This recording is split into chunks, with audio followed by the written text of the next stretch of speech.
연수 받게 된 거 축하드립니다. 연수원이 아마 좀 짧고 이래가지고 연수 받는데 어떤지 모르겠습니다. 오늘은 제가 조금 얘기 드리고 우리 또 선생님들 얘기 좀 듣고 이렇게 하는 시간을 갖도록 하겠습니다. 많은 시간 주어져 있지 않기 때문에 제가 짤막짤막하게 우상교육 정책에 대해서 좀 말씀을 드리도록 하겠습니다. 3명의 아이도 포기하지 않는 우상교육 하니까 굉장히 말이 많습니다. 뭐, 1명의 아이도 포기하지 않는다더니 왜 아이를 포기하는 고등학교 지금 석식을 안 하지 않습니까? 석식을 안 하는 건 아니고 어쨌든 일괄적으로 전부 옛날에 이제 석식 하다가 지금은 방과후나 뭐 자율학습을 정말 자율적으로 하다 보니까 인원이 줄어가지고 옛날처럼 일괄적으로 하는 석식은 이제 없어지다 보니까 애들을 다 버린다 이러면서 어떻게 1명의 아이도 포기하지 않는 교육을 한다면서 이런 말씀도 하시고 또 선생님들이나 교장선생님들도 이제 불만이 많으시니까 1명의 선생님도 포기하지 않았으면 좋겠다 뭐 이런 데 늘 이제 인용이 되고 또 심지어는 지금 이제 무상교육이 고등학교 3학년부터 이제 2학기 때 실시가 됩니다. 그런데 그 제외되는 학교가 있죠. 아시죠? 예. 자립형 사립고등학교, 이제 청운고등학교하고 성신고등학교 3학년하고가 이제 제외가 됩니다.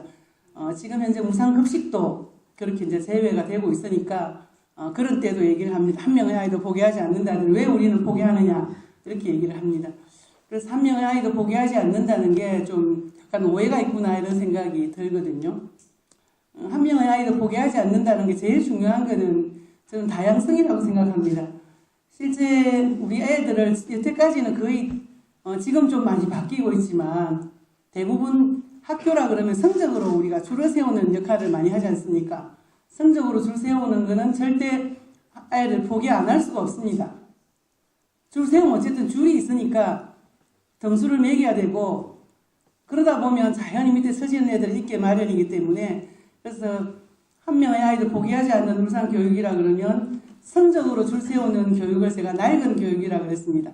그래서 성적은 우리가 좀 지식 위주의 그런 국영수 중심의 그 과목 간에도 위계를 만들어 가지고 그런 과목의 공부를 잘하는 학생이 우수한 성적을 받게 하는 그런 게 학교로 되어 있습니다. 근데 그게 너무나 당연한 걸로 생각하고 또 근데 왜 그게 당연할까 생각을 해보면 당연하지 않죠. 국영수 잘하는 거 하고 또 다른 뭘 잘하는 거 하고 위계가 특별히 있습니까? 우리는 언제부터 그렇게 국영수 중심으로 우리가 교육받아왔고 그게 중요하다고 했기 때문에 중요한 거지 그게 정말 중요한 건가 생각해보면 과목 간에 이제 위계나 이런 게 상당히 문제가 된다는 생각을 저는 많이 합니다. 특히 수학 같은 경우는 굉장히 많은 내용을 우리가 배웁니다. 다른 어떤 나라도 우리보다 더 수학을 많은 난이도 높은 그런 교육과정이 없습니다. 사실은. 그러다 보니까 애들이 포기할 수밖에 없게 이렇게 만들어 놓고 그걸 못하는 학생들이 이제 낙오가 되고 이런 구조로 되어 있기 때문에 그래서 한 줄로 성적으로 줄 세우는 낡은 교육이 아닌 다양한 각자가 좋아하는 것도 다르고 또 서로 다른 걸 가지고 해야 그게 실제로 포기하지 않는 교육이 될 수 있지 국영수 중심의 성적 중심으로는 절대 그렇게 이루어질 수가 없습니다. 그래서 포함하고 있는 거는 다양성이라는 걸 포함하고 있는 거라고 생각하시면 좋을 것 같고요. 또 하나는 공공성입니다. 공공성. 우리는 사실 공교육을 책임지고 있는 사람들입니다. 교육감도 마찬가지고 또 선생님들이 교장이 되시면 일선 학교에서 공교육을 책임지는 사람들이기 때문에 도대체 공교육이 뭐냐 하는 문제를 이제 묻게 됩니다. 공교육은 또 대비해서 생각해보면 얼른 알 것 같아요. 사교육이 그 대립적인 위치에 있으니까 사교육을 생각할 수 있지 않습니까? 사실 사교육은 돈이 없는 사람은 사교육을 받을 수가 없습니다. 그렇죠? 받을 수가 없잖아요. 돈을 내야만 사교육을 받을 수 있기 때문에. 근데 공교육은 그렇지가 않죠. 설사 그렇다 하더라도 그걸 지향하지는 않습니다. 특히나 출발선이 다른, 예를 들면 장애인과 비장애인이 다르지 않습니까? 그걸 비교할 수가 없죠. 그럴 때 더 힘든 애들을 더 많이 지원하는 그런 소위 말 역차별, 차별은 차별이 아닌 거죠. 그게 평등한 교육으로 가는 길입니다. 학교가 더 이렇게 열악한 지역에 있는 학교는 예산을 더 차등 지원하고 또 학생들도 부모가 어려운 형편에 있는 학생들은 더 많은 예산을 지원하고 더 많은 시간을 투자하고 이게 공교육이라고 저는 생각합니다. 그래서 한 인간이 학교에 와가지고 교육을 받아서 사회에 성장해서 나갈 때 공교육 기관에서 할 수 있는 일은 건강한 민주시민으로 성장시키는 게 최우선입니다. 첫 번째도 두 번째도 세 번째도 그게 공교육에서 해야 될 가장 중요한 목표입니다. 그런데 우리는 자칫 그런 목표를 잊게 되어 있습니다. 왜냐하면 대학 입시라는 정점이 있기 때문에 또 그리고 학부모들 요구가 아직까지 변화된 사회에 대한 그런 흐름을 제대로 또 파악을 하지 못하고 계속해서 그런 걸 요구하다 보면 공교육을 책임지고 있는 사람으로서 그런 사명을 잊을 때가 많이 있다고 생각이 듭니다. 그래서 우리는 항상 제일 중요한 게 우리가 공교육을 책임지고 있는 사람이다 하는 걸 출발점으로 삼았으면 좋겠다는 말씀을 드립니다. 그래서 그것뿐만 아니고 교육 내용과 관련해서도 학교에서 뭘 배워야 하는가하고도 관계가 있다고 봐지거든요. 좀 졸리죠? 졸릴 것 같아요. 점심 먹고 나면 특히 졸리지 않습니까? 저는 오후에 점심 먹고 하는 강의는 아무리 재밌는 강의도 저는 이길 수가 없습니다. 절대 못 듣습니다. 그래서 그게 나이가 드니까 진짜 더 졸리더라고요. 여러분 졸리죠? 졸릴 때도 마음 놓고 뭐 하품도 하시고 또 이렇게 하시면 됩니다. 그래서 그 다음에 이제 제가 목표로 세운 게 삶을 가꾸는 학교, 미래를 열어가는 교육이라고 했습니다. 여러분 학교가 지금 삶이 있습니까? 요즘은 삶이 좀 있죠, 그래도. 최근에 그 교육부 차관님께서 발표한 게 있습니다. 학습 부진과 관련해서 지금은 중3, 고2에 대해서 이제 진단평가 표집에서 3%만 표집에서 하고 있지 않습니까? 학업성 지도평가. 그래서 그 학습 부진 지수가 굉장히 높아져 가지고 초1에서부터 고1까지 전부 이제 전수 평가를 하겠다고 하면서 한 얘기가 있습니다. 뭐라고 했습니까?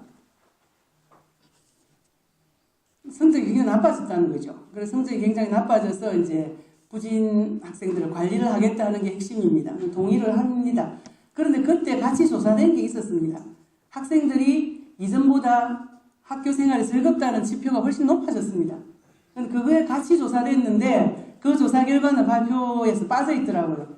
학생들 그 이전보다는 훨씬 더 학교 가는 게 즐겁다는 게 높아졌습니다. 조금. 그래서 그게 자유학기제나 자유학년제 때문에 성적이 떨어진 거 아니냐 이런 얘기들도 있고 한데 실제로는 자유학기제나 자유학년제 때문에 좀 더 학생들이 조금 더 즐거워진 건 아닌가 이런 평가도 사실은 있습니다. 그래서 어쨌든 학교가 삶을 배우는 곳이라야 되는데 삶을 가르치지가 않습니다. 성장 발달에 맞는 그 나이대에 배워야 될 걸 배워야 되는데 그 나이에 배워야 될 걸 가르치질 않습니다. 제 아들도 고등학교까지 나와도 바늘도 잘 낄 줄도 모르고요.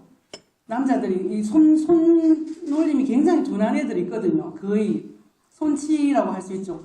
못합니다. 그런 거 못하고. 하여튼 기본적으로 해야 될 걸 안 합니다. 안 하게 하죠, 집에서. 특히 고등학생들은 집안일을 안 시킵니다. 학교에서도 그런 교육을 안 하죠. 그래서 유치원이나 초등학교는 어쨌든 놀이를 중심으로, 성장 발달의 놀이를 중심으로 교육을 해야 됩니다. 근데 유치원서부터 영어 교육도 지금 3학년부터 이제 하게 하는데도 유치원, 초등학교 2학년까지도 지금 해달라고 하고 있고 교육부에서도 그렇게 놀이 중심의 영어는 허용하겠다 이렇게 이제 또 발표를 했지 않습니까?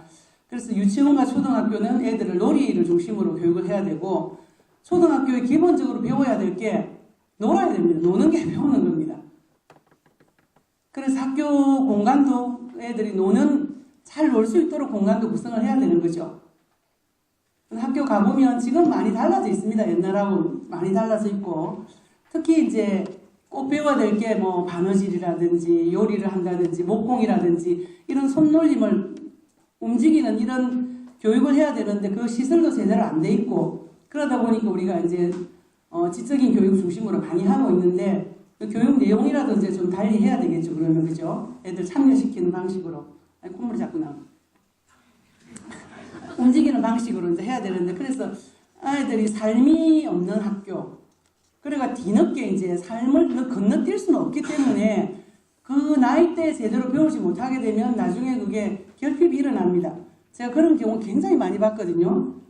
삶을 떠나서도 어릴 때 제대로 놀지 못하고 굉장히 어릴 때 착하다, 부모 말도 잘 듣는다 이런 애들이 그 부모들은 아무 걱정 안 하고 키웠는데 나중에 보니까 실제로 그때 제대로 놀지 못하고 이런 애들은 나중에 퇴행이 일어납니다. 퇴행이 일어나가지고 제가 여러 사례를 봤거든요.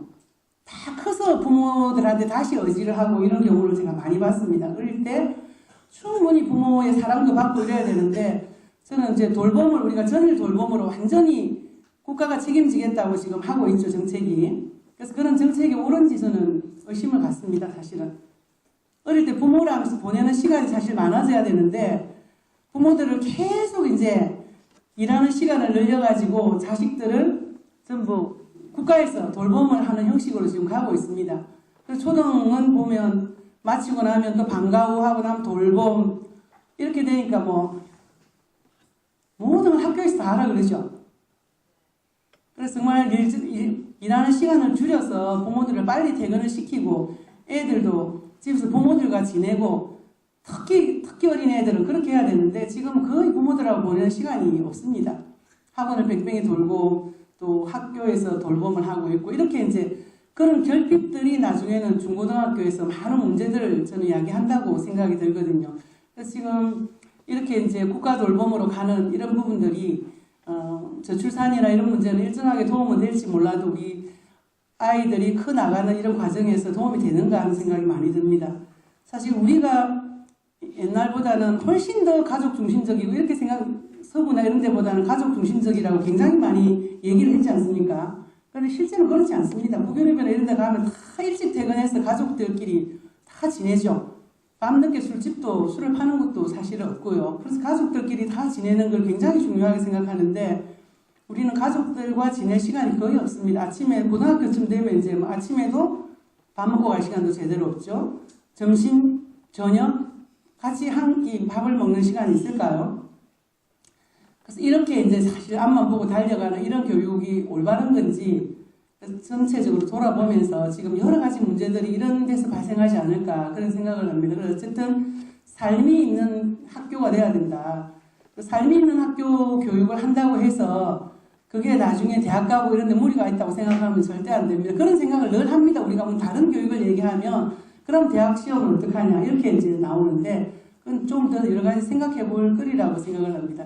그래서 삶을 가꾸는 학교라는 게 그런 이제 취지로 주요한 교육 목표 중에 하나로 잡은 겁니다. 그래서 우리 애들이 정말 삶이 있는지 애들이 공부하러 태어난 건 아니지 않습니까?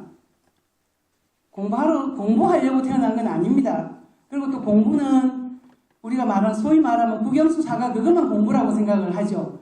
노는 게 공부다. 어릴 때는 초등학교 그리고 특히 초등학교 저학년까지는 유치원 그래서 그 주지주의 교육이나 이런 거를 좀 자제를 하고 애들이 못 놀린다든지 그런 교육들을 훨씬 더 많이 해야 되고 그런 걸 뒷받침하는 이제 시설들이 또 갖추어져야 되죠. 그게 지금 안 갖춰지니까 말로만 이렇게 할 수는 없으니까 그런 시설들을 이제 갖추도록 그리고 공간도 그렇게 이제 재구성하도록 이렇게 해야 될 것 같습니다. 그리고 미래를 열어가는 교육이라 그랬는데 미래를 열어간다는 게 뭘지 그거는 이제 4차 산업혁명을 아마 생각을 하실 텐데 4차 산업혁명에서 정말 더 필요한 게 초연결 사회이기 때문에 소통하고 공감하고 이런 감수성이 더 필요한 사회라고 저는 생각합니다. 4차 산업혁명 시대에 많은 걸 AI가 할 수 있겠지만 인간만이 할 수 있는 그런 여러 가지가 뭐 공감도 AI가 할 수 있을 것 같기도 합니다만은 그래서 공감 능력이나 그리고 연결할 수 있는 네트워킹 할 수 있는 이런 역량 이런 게 중요한 역량이 아닐까 생각을 하거든요. 지식도 단순 암기나 혹은 칸막이 지식이 아니라 우리가 늘 말하는 창의융합형이라고 그러는데 창의융합형 지식이라는 것도 우리 스스로가 그런 칸막이를 없애야만 그런 교육이 가능할 겁니다. 근데 그게 잘 안 됩니다. 그죠? 우리 교육청에서도 늘 우리가 그런 얘기 하지만 늘 칸막이 중심으로 사고가 우리가 그렇게 잡혀 있습니다. 그래서 학교에서도 지금도 아마 수준별 이동 수업 이런 걸 할 텐데요. 그건 굉장히 낡은 교육이라고 저는 생각합니다. 수준별 이동 수업. 지금 중고등학교에 뭐 영수, 국영수 이렇게 하고 있죠. 아닙니까? 예? 확대학급 예, 하고 있고 수준별로 안 하고 예. 이제 뭐 두 반을 만들어 세 반을 한다든지 뭐 이런 식으로 하고 있죠. 그래서 미래를 준비하는 교육이라는 게 미래를 열어간다는 게 뭘까? 그런 역량들을 공감할 수 있는 역량들, 소통할 수 있는 역량들, 그리고 네트워킹 할 수 있는 역량들, 이걸 키워가는 게 저는 미래를 열어가는 교육이라고 생각을 합니다. 그리고 또 무엇보다도 학교는 준비하는 기관이다 이렇게 생각하는 걸 저는 동의하지 않습니다. 초등학교는 중학교 가기 위한 거, 중학교는 고등학교 가기 위한 거, 고등학교는 대학 가기 위한 거, 대학은 취업하기 위한 거, 취업하고 나면 또 그 다음에는 뭐 하기 위한 겁니까? 그때 그 시기를 살아야 됩니다. 그 시기를 살고 그 시기를 즐길 의무가 있는 겁니다. 권리가 있는 겁니다. 우리 학생들이. 근데 그런 걸 다 빼앗고 대학 가서 혹은 고등학교 가서 이렇게 하는 거는 저는 어떻게 말하면 좀 사기라고 생각을 하거든요. 좀 심한 말 같지만은 그런 건 없습니다. 제가 볼 때는. 어릴 때 자기가 하고 싶었던 거 그 시기에 할 수 있는 걸 중학교 가서 할 수 없습니다. 고등학교 가서 할 수 없습니다. 그때 준비하는 삶이 아니라 그 자체로도 굉장히 중요하게 존중받고 또 보장받아야 되는 그런 게 저는 이제 미래를 열어가는 교육에서도 준비하기 위한 교육은 아니다는 거죠. 이제 그때 자기 나이에 할 수 있는 걸 즐기면서 또 혹은 해야 될 걸 하면서 충분히 그렇게 할 역량이 있는 아이들이다 이렇게 이제 생각을 합니다. 그래서 뭐 여러 가지 이제 간단히 말씀을 드렸고 좀 구체적인 말씀을 조금만 더 드리면요. 지금 벌써 20분이 지났네요. 지금 미래 역량을 키우는 학생 중심 수업이라 그랬는데 지금 이제 많이 변화하고 있습니다. 가르침 중심에서 배움 중심으로, 교사 중심에서 학생 중심으로. 그래서 교사들이 어쨌든 수업에 집중할 수 있도록 업무를 없애주는 것, 가르치는 일과 그다음 생활 지도나 이런 거 말고는 모든 일을 없애주는 것. 그건 잘 눈이 안 뜰 겁니다. 변하지 않았다는 말을 많이 듣기 때문에. 그렇지만 저는 이걸 목숨 걸고 하려고 하고 있습니다. 여러분 눈에는 잘 안 보이죠? 학교가 하나도 안 바뀌었다고 얘기를 많이 하더라고요. 왜 업무를 줄여준다더니 안 줄여주고 계속 더 많아지느냐 이렇게 얘기하는데 이제 지금 제가 취임한 지 지금 이제 9개월 됐고요. 그래서 아직 표시가 좀 덜 날지는 모르겠지만 준비를 하고 있습니다. 그래서 정말 업무를 정말 줄이려고 하고 있습니다. 지금 가르치는 일과 혹은 가르치는 일 외의 행정과 이게 거꾸로 된 저는 기형적인 구조가 우리나라 교육이라고 저는 생각합니다. 그래서 교실 중심으로 가르치는 중심으로 모든 행정력이 다 지원을 하고 집중을 해야 됩니다. 우리 교감 선생님들이 이제 교장 선생님이 되시고 하면 거기에 집중해서 가르치는 선생님 중심으로 모든 학교 체계를 개편을 해야 됩니다. 우리 교육청도 지금 조직 구조를 개편하고 있는 과정입니다. 용역을 줘놓고 있는데요. 지금 교육청에서 혹은 교육부에서 뭐 지시하고 위에서 결정해 내일 먹이고 이런 게 굉장히 많지 않습니까? 그래서 점차 갈수록 학교에 더 많은 자유권을 드릴 겁니다. 예산에서부터 그리고 다른 사업도 마찬가지고. 그래서 교장 선생님도 학교에서 주어진 권한은 과감하게 행사를 하시면 됩니다. 그런 걸 방해하는 교육청이나 이런 부분에 대해서는 항의를 하십시오.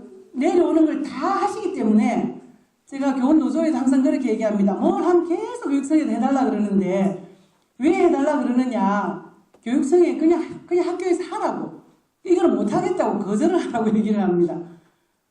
그런데 하기는 힘들죠 사실은. 다른 학교도 하는데. 그렇지만 그런 목소리가 들리지 않으면 교육청에서는 계속 그 관행에 따라서 진행을 하게 되어 있습니다. 그래서 학교에서 할 수 있는 권한이 많이 이제 학교 자치로 약간 말씀을 드리면 학교에서 할 수 있는 권한을 그냥 10분 정말 발휘하도록 하시면 됩니다.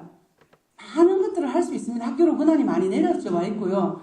예산도 사실은 이제 작년에 비해서 올해는 목적사업비를 많이 줄였습니다. 많이 줄이고 학교 예산을 많이 늘려서 학교에서 하고 싶은 것 웬만하면 할 수 있을 겁니다. 시설공사나 이런 건 학교 예산으로 하는 게 아니기 때문에 제가 들어보니까 학교에서 스님들이 내놓은 그 예산은 다 편성하고도 돈이 남더라 이런 말 많이 들었거든요. 그래서 예산 편성의 중심도 가르치고 배우는 중심에 투자를 해야 됩니다. 그건 사람에다가 사실은 투자를 해야 되겠죠. 선생님들 동아리라든지 학생들도 마찬가지고 그런 주어진 일들에 대해서 전부 권한을 과감하게 행사하시라 학교 자치를 지금 말씀을 드리는데 그래서 학생들도 지금 학생 자치와 관련해서는 학생 참여 예산제라 그래서 얼마 전에 초, 중, 고 전부 연수를 다 했습니다. 그래서 애들이 좀 부족하기는 하지만 그 돈으로 어떻게 할지를 많은 계획을 내놨거든요. 그걸 들어보니까 학생들이 어디 관심 있는지 저는 알겠더라고요. 그래서 학생들에게도 그렇게 하는데 교사들 또 우리 교장 선생님들이 학교에서 하시고 싶은 거를 큰 틀에서 책임지고 하셔야 됩니다. 지금 시도교육청에서는 교육부에 그런 여러 가지 규제가 있지만 교육감이 권한에 따라서 학생 복지나 이런 거 다르게 하고 있습니다. 어떤 시도는 고등학교 무상급식을 하는 반면 어떤 데는 뭐 고등학교 무상급식을 안 하고 있고 이런 여러 가지 차이가 많이 있습니다. 뭐 제주도나 그 다음에 대구 같은 경우는 IB 교육과정을 지금 도입하고 있거든요. 그런 시도들이 많이 있습니다. 국가 수준의 여러 가지 교육 과정이나 이걸 위반하지 않으면서 다양한 방법들은 시도할 수 있고 우리 교감 교장 선생님들이 할 수 있는 겁니다. 특히 뭐 교복을 바꾼다든지 두발이라든지 이런 건 얼마든지 할 수 있는 거죠. 근데 그걸 바꾸기 위한 분위기를 좀 교육청에서 만들어 달라 이런 건 가능하지만 그런 걸 교육청에서 공문을 내려달라 이렇게 하는 건 정말 말이 안 되는 얘기입니다.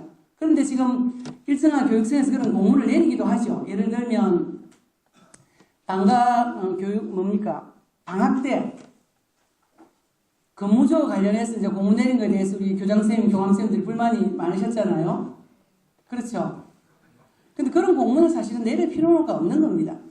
근데 학교 단위에 주어진 그 자치권을 제대로 행사를 안 하면서 계속 문제가 발생하기 때문에 교육청에서 개입을 하는 겁니다. 학교에서 학교 구성원들의 의견을 모아가지고 민주적인 의견수렴 과정을 거쳐서 결정하면 그게 다 교사들이 따르게 돼 있는데 그런 과정을 안 거치니까 계속 거기 민원이 발생하고 일정하게 교육청에서 개입하게 이렇게 되는 거죠.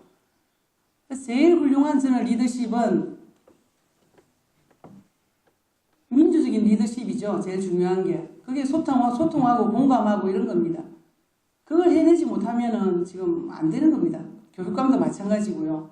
그 소통 공감하는 거는 뭐 교육 주체인 학생이나 교사는 말할 것도 없고 학부모도 그리고 지역사회와 소통하는 겁니다.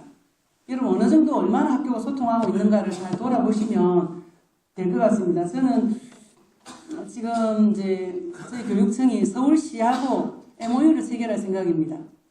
서울시청이 그 행정혁신의 1번지입니다.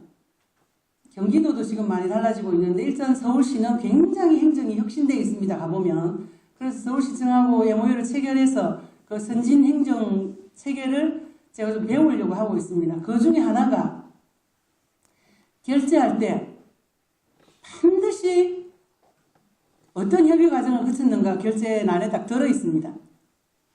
예를 들어서 뭐 미세먼지 관련해서 공기청정기를 놓는다 이렇게 하면 미세먼지 저감과 관련해서는 환경단체들의 의견을 들었는지 그게 조례로 만들어져 가지고 반드시 그런 의견을 듣지 않으면 결제를 안 해주게 되어 있습니다. 지금 우리가 청소년의회 조례라든지 학생노동인권 조례라든지 민주시민교육 조례가 시의회에서 어떻게 다뤄지는지 여러분 보셨죠? 못 보셨나요? 그거 시의원들이 이제 조례를 발의를 했습니다. 그렇게 하니까 거기 반대하는 사람들이 매번 시의회에 몰려와서 회의할 때마다 완전 난장판이 벌어지고 있는 거거든요. 좋은 일이라고 되는 게 아니죠. 아무리 좋은 일이라도 그 해당되는 분들, 그 주요한 이해 당사자들과 협의 없이 진행되는 것은 성공을 하기 어렵다는 걸 이번 그 조례 제정에서 볼 수 있습니다. 청소년의회 조례도 굉장히 난항을 겪으면서 지금 잘 안 되고 있고요. 민주시민교육조례, 노동인권교육조례 너무나 당연하고 이런 걸 반대하는 사람이 있을까 했는데 반대를 하는 거죠. 근데 이게 노동인권교육조례고 민주시민교육조례고 이런 거는 학교에서 일단 선생님들이 현장에서 하실 분들이잖아요. 그 광범위한 의견들을 반드시 들어야 됩니다. 그 시간을 어느 일정 정도 시간을 투자를 해야 그게 물어있게 돼 있죠. 아무리 좋은 내용이라도 위에서 갖다 먹이는 거는 안 된다 하는 걸 제가 많은 걸 통해서 배웠습니다. 우리 교장선생님도 진짜 그걸 꼭 교장선생님 되시면 제일 중요하게 생각했으면 좋겠습니다. 이렇게 좋은 일인데 왜 안 하려고 하냐. 제가 교장선생님들 연수 요새 하고 있거든요. 초, 중, 고 교장선생님들 간담회를 다 했습니다. 얼마나 교장선생님들이 뭔가 하고 싶어 죽겠는데 너무 하고 싶은데 선생님들이 다 하나 못하겠다고 반대를 한다는 거예요. 그래서 너무 안타깝다고. 그래서 100에 90은 다 내려놓고 진짜 하나 두 개 하려고 그러는데 그것도 선생님들이 동의를 안 해줘서 못하겠다. 정말 힘들어 죽겠다 이렇게 말씀을 하세요. 저는 교장선생님 말이 충분히 이해가 가거든요. 여러분도 아마 교장 되시면 하고 싶은 일이 있을 거잖아요. 근데 선생님들이 다 반대합니다. 그거를. 반대하는 데는 힘들다고 반대하는 경우도 많이 있고 혹은 그게 옳지 않기 때문에 반대하는 일도 있겠지만 그럴 때 설득하고 이런 과정이 굉장히 중요한 것 같아요. 설득해 나가는 과정. 그거 없이 옳으니까 따라오라. 절대 안 따릅니다. 사람들이. 그렇게 하고 싶은 일을 못 하시는 거예요. 근데 하고 싶은 일을 그래도 강하게 추진하는 교장선생님이 있습니다. 학부모들은 좀 좋아하세요. 그런 분들은. 근데 교사들이 다 그런 분들을 갑질교장이라고 합니다. 이해 안 되죠? 제가 보통 갑질이라 그러면 진짜 부당한 일을 시키고 말도 안 되는 일을 시키는 교장선생님을 상상을 했거든요. 물론 그런 교장선생님도 있습니다. 그런데 그런 교장선생님만 갑질을 하는 게 아니고요. 일을 혼자서 막 일을 만들어가 하는 사람을 교사들은 굉장히 싫어합니다. 그런데 일을 또 해야 되니까 어떻게 해야 되겠습니까? 꼭 해야 되는 거는 사실은 시간을 가지고 설득을 해야 되겠죠. 그런 거 하시자고 또 교장선생님 하시고 하는데 그래서 서로 공감대가 형성되고 같은 목표를 가지고 같이 토론도 하고 공부도 하고 또 강사를 불러와서 교육도 하고 이런 과정들이 필요한 것 같습니다. 교사들이 너무 힘드니까 그런 열정들이 어쩌면 사라졌는지도 모르고요. 교장 도저히 못하기도 힘들어서 그러는데 그래도 교사들이 더 힘듭니다. 저는 그렇게 생각합니다. 교사는 아무리 해도 익숙해지지가 않잖아요. 오래 한다고 익숙해지는 거 아니죠. 나이가 들면 들수록 애들하고 소통하기 더 힘들고요. 가르치는 일 정말 힘듭니다. 그걸 인정을 해드려야만 됩니다. 그걸 인정 안 하면 계속 마찰이 생깁니다. 그래서 정말 학생 옆에 있는 선생님들이 제일 중요하고 제일 힘들다는 생각을 일단 딱 가지셔야만이 그런 섭섭함에서 해방이 될 수가 있습니다. 얼마나 섭섭한지 모릅니다. 교장선생님들이.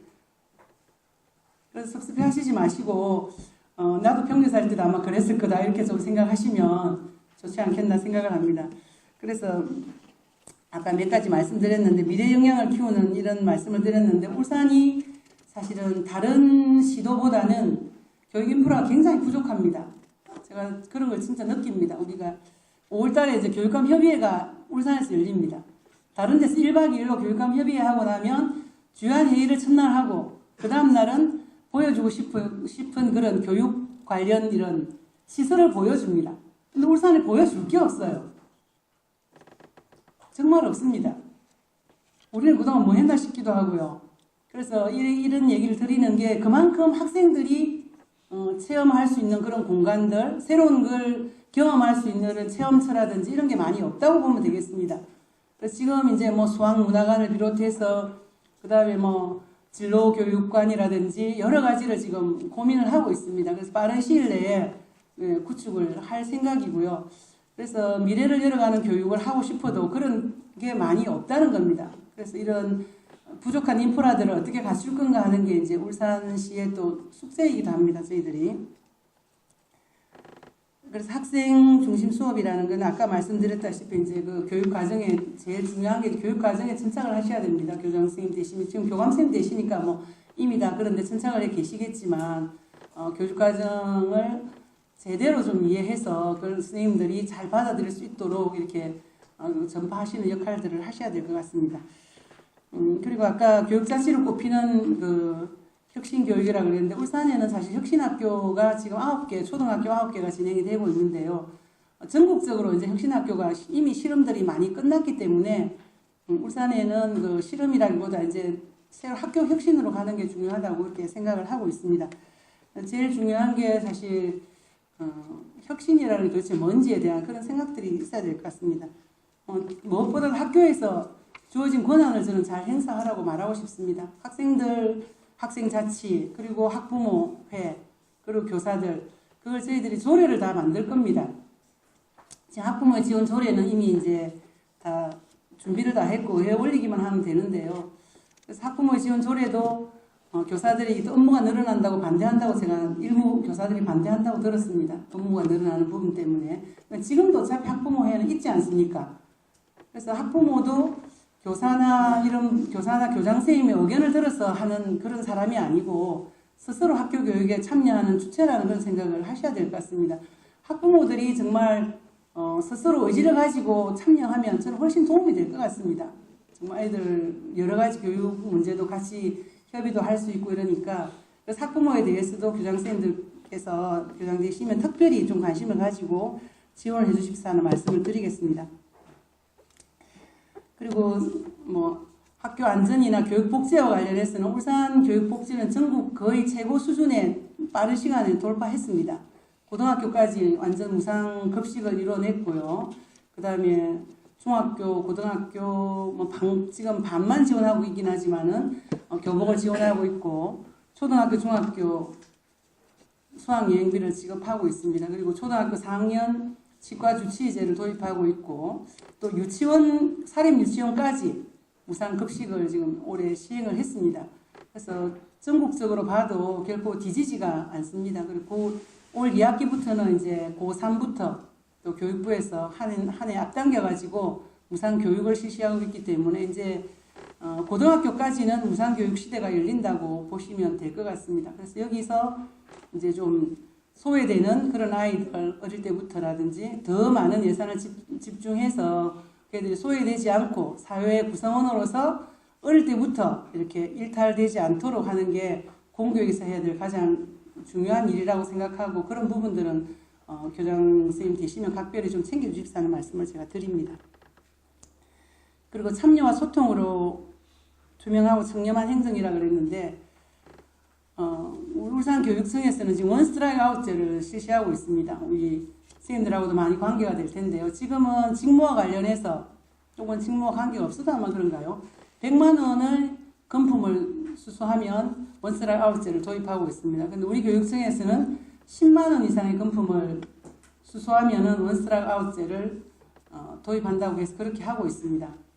그리고 청렴 시민 감사관제라 그래서 이제 우리 감사 인원이 사실 부족하기 때문에 또 그리고 시민의 눈으로 감사를 하는 특히 이제 사립 유치원 문제가 생기면서 많이 도입이 된 건데요. 청렴 시민 감사관제를 도입하고 있고 그다음에 공익 제보센터를 운영하고 있습니다.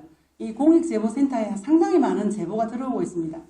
얼마 전에 안타까운 일들이 몇 가지 있었죠. 모 학교 교장 선생님이 그 학교 예산을 이제 개인이 사용하는 문제 때문에 파면이 되시고 또 모 초등학교에 선생님 한 분이 학생 그 성추행한 것 때문에 파면이 되는 그런 일이 있었습니다. 근데 사실 정년퇴임을 몇 개월 앞두고 이런 일이 벌어지니까 정말 안타깝습니다. 근데 그 제보가 굉장히 구체적이고 장시간에 걸쳐서 쭉 이루어진 걸 제보했기 때문에 그게 내부 고발자가 아니면 그렇게 제보를 할 수가 없습니다. 학교에서 계속 봐왔던 거를 이제 더 이상 보고 있을 수가 없기 때문에 이제 공익제보센터로 제보를 해서 이루어진 내용입니다. 그런 제보들이 많이 이제 들어오고 있고 특히 이제 성폭력이나 성추행이나 이런 문제들은 학생들 수준이 상당히 높습니다. 어디 가서 강사가 이상한 말 하면 학생들이 다 선생님들한테 알려오고 이럴 정도로 교육감의 의지가 강한 측면도 있지만 세상이 많이 바뀌었습니다. 이미 세상이 바뀌어서 그런 정도의 비리를 이제 용납하지 않는 그런 세상으로 바뀌었고 또 교육청에서도 특히 울산교육은 학부모들로부터 시민들로부터 이제 여러 가지로 불신을 받고 있었기 때문에 강력한 그런 대책을 강구를 하고 있고요. 그래서 각별히 좀 그런 부분에 이제 신경을 써주십사 제가 부탁을 드리겠습니다. 그 중에 하나가 이제 정보 공개입니다. 정보를 좀 상세하게 공개하면 햇볕을 쬐이면 곰팡이가 쓸 수가 없지 않습니까? 그죠? 그래서 저는 교육청에서 늘 얘기를 합니다. 공개하면 안 된다는 거 빼고는 다 공개하라. 그런데도 생각보다 정보 공개가 참 잘 안 됩니다. 그래서 정보 공개하고 나면 불편한 게 많이 생기거든요. 그 정보가 많이 이제 알려지면 여러 얘기들이 많이 들리기 때문에 불편합니다, 사실은. 그렇지만 그렇게 하지 않고는 우리 사회가 투명사회로 갈 수가 없고요. 선진국으로 갈 수가 없습니다. 그래서 나중에 큰 일을 당하기 전에 투명하게 하는 게 저는 제일 좋다. 그렇게 생각하고 열린 행정 그리고 정보 공개 이런 데 각별히 좀 신경을 써주시면 좋겠다는 말씀을 드립니다. 그다음 지역과 시민이 함께하는 교육 공동체라는 말씀을 드렸는데 지금 이제 혁신학교를 이제 9군데 운영을 하고 있고요. 그 다음에는 지역과 함께하는 혁신교육지구를 지금 이제 공모에 들어가서 5개 구군 지자체 중에 아마 1개 지자체와 같이 하게 될 겁니다. 그러고 나서는 이제 마을교육 공동체라 그래서 이제 학교가 더 이상 지역에서 갇힌 섬이 아니고 지역사회와 함께하는 그런 공간이라는 겁니다. 마을교육 공동체. 그래서 방과후라든지 그 다음에 뭐 자유학기제도 그렇고 많은 부분들을 지자체와 함께하는 겁니다. 그래서 지자체에서도 이제 교육청과 함께 갈 정도로 이제 여러 가지 의식이 성숙돼야 되는 부분인데 많이 노력을 지금 하고 있습니다. 그래서 학교에서 다 우리가 가르치고 싶은 걸 다 가르칠 수 있는 그런 인프라도 없고 시설도 없기 때문에 지역사회에 흩어져 있는 그런 역량들을 다 모아서 우리 교육의 그런 우리 학생들에게 다양한 걸 제공해 주려고 하고 있습니다. 그 대학과도 긴밀한 관계를 유지하려고 여러 가지 노력을 하고 있고요. 또 울산만 갖고 있는 그래도 기업 인프라도 많이 있기 때문에 그런 부분 그리고 지역사회에 흩어져 있는 다양한 그런 전문 인력들을 이제 교육에 함께 접목시키는 그런 마을교육 공동체를 꿈꾸고 있습니다. 그리고 이제 학교에만 교사가 있는 게 아니라 마을에 다양한 교사를 양성해서 마을 교사를 양성해서 학교에는 우리 교사 선생님들에게 배우고 밖에 나가서는 마을 교사들에게 배우는 뭐 우리가 쉽게 말하면 문화해설사 같은 분들이 계시잖아요. 그럼 문화재에 가면 그분이 안내를 하죠. 그럼 곳곳에 다양한 이제 마을 학교 교사가 있어서 그 교사들이 방과후나 혹은 또 다른 체험이나 이런 데 다 이제 맡아서 할 수 있게 그래서 모든 마을이 지역에서 우리 아이들 교육에 힘쓸 수 있는 그런 방식으로 지자체와 또 그리고 시민사회와 거버넌스를 구축해서 나아가려고 하고 있습니다. 그래서 아까 네트워킹 역량을 얘기했는데 내가 동원할 수 있는 어떤 그런 네트워크 할 수 있는 학교 주변에 지역사회 어떤 사람들 어떤 그런 게 있는지도 이제 살펴보시고 더 이상 학교에 갇힌 그런 지도력이 아니고 마을과 함께하는 그런 지도력 또 다른 학교와 연대하고 그런 지도력을 갖추는 게 중요하다고 생각합니다. 제가 지금 혼자 그냥 정신없이 떠들었네요. 원래 30분만 하기로 했는데 조금 지났습니다. 그래서 이 정도 말씀을 드리겠습니다. 지금 뭐 여러 가지 생각들이 많으실 거고 오늘 얘기가 그렇게 또 뭐 귀에 들어오시겠습니까? 직접 하면서 부딪혀야 될 것 같고요. 제일 또 중요한 게 학교의 학교 폭력이라든지 이런 문제들이 정말 심각하거든요. 그래서 학폭이 지원청으로 아마 입안은 하게 될 텐데 지금 학폭을 보면서도 저는 굉장히 답답합니다. 사실 학폭도 교육은 없고 이제 뭐라 그럴까 법적인 처리만 있는 것 같아요. 그래서 그건 진짜 교육이 아닌데 우리가 어쩌다가 이렇게까지 가고 있는지 안타깝습니다. 아마 지원청으로 가게 되면 웬만한 그런 좀 경미한 건 학교 차원에서 이제 처리를 해야 되기 때문에 좀 교육적으로 이렇게 회복적으로 처리하면서 평화로운 학교를 만들어가는 걸 고민을 하셔야 될 것 같고요. 그래서 아이들이 정말 가해자도 우리 아이들이고 또 피해자는 말할 것도 없고 학교에서 어떻게 우리 아이들 책임질 건가 하는 문제입니다. 정말 부득이한 경우에만 법의 이름으로 심판하는 게 필요하지 독일 같은 그런 나라들도 90%는 양가 부모 간에 화해하면서 다 그렇게 해결한다 그러더라고요. 한 10% 정도만 우리가 소위 말하면 그런 징계를 한다거나 법적으로 문제 삼는다거나 이렇게 한답니다. 근데 우리는 매뉴얼에 전부 다 지금 그렇게 하고 있지 않습니까? 그래서 이런 부분들도 목소리 내서 바꿔가야 됩니다. 조금만 문제가 있으면 CCTV 설치하고 또 조금만 문제가 있으면 처벌을 강화하고 조금만 문제가 있으면 법적으로 더 법을 보강하고 이런 식으로 처리하는 거는 저는 바람직한 방법은 아니라고 생각을 합니다. 그래서 교장선생님들 되시면 이제 제일 중요한 게 이제 위기 대처 능력일 겁니다, 아마.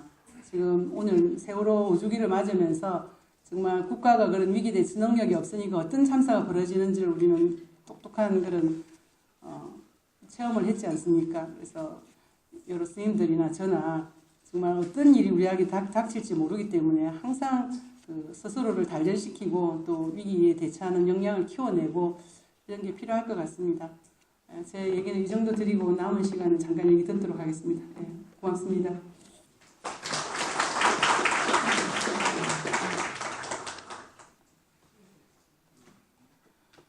제가 지금 학교를 이제 교장 선생님들은 일단 뭐 집단적이긴 하지만 단체로 다 간담회를 다 가졌습니다. 고등학교 또 이제 직업계 고등학교 그다음에 중학교 초등도 강남 강북이를 교장 선생님들 이제 시간을 다 가졌고 이제는 학교 선생님들하고 좀 시간을 가질 계획이고요. 좀 더 많이 소통을 하려고 합니다. 혹시 학교에 좀 와주셨으면 하는 학교가 있으면 방문을 하도록 그렇게 하겠습니다. 지금 이제 뭐 이 자리까지 오기가 쉽지 않으셨을 텐데 정말 축하드리고 제 교육감 되고 나서 이렇게 교장 연수를 받아서 되시는 분들입니다. 그래서 함께 좀 뜻을 모아서 울산 교육을 바꾸는데 최선을 다하는 그런 좋은 관계들이 되었으면 좋겠고 힘든 연수 잘 견디내시고 또 다시 뵙기를 바라겠습니다. 뭐 다른 의견 없으시죠? 네. 네. 귀한 시간 내주셔서 좋은 강의